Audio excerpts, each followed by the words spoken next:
Over the years, we've built many pools and built relationships with customers. But what we found out in our recent iteration of who we are, that we want to be so invested in the homeowner, the pool, forever. To the point where if we're not servicing it, we want to train the people to service it.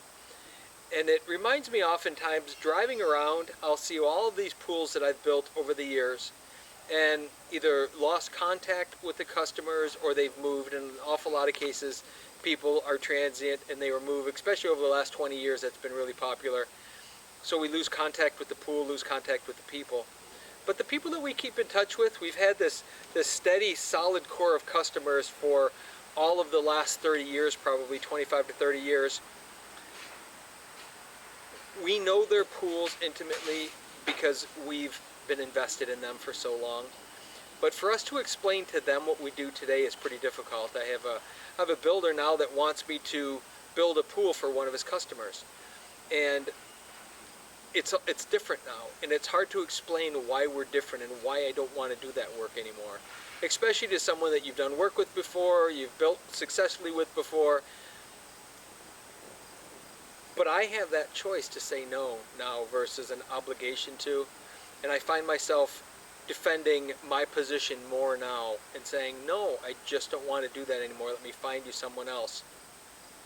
And there's always these thoughts in my head bouncing around as I see pools and homes and people, and I wonder what happened in their lives. And what I do realize is everything changes. Some businesses never change. An awful lot of businesses never change. That's why they run into such challenges when things happen. But we've always changed, and we've always wanted to change, and we've never wanted to stay the same and be the same and do the same and have the same. And it's hard sometimes for customers that we've worked with in the past to understand that somehow they're grandfathered into always getting us. And if that's not us anymore, how can we service them on that level? And it's difficult sometimes to say no, and it's difficult sometimes to say goodbye. But the smartest and best thing that you can do is, if you no longer have that as part of your core why as to what you do, you have to say no to it. And customers will learn. They'll understand. And if they don't, it's okay for them to go. And that's something that's happened to us over the years. Good relationships with people have had to change. And it's not because we don't like each other anymore. It's because we don't do that anymore.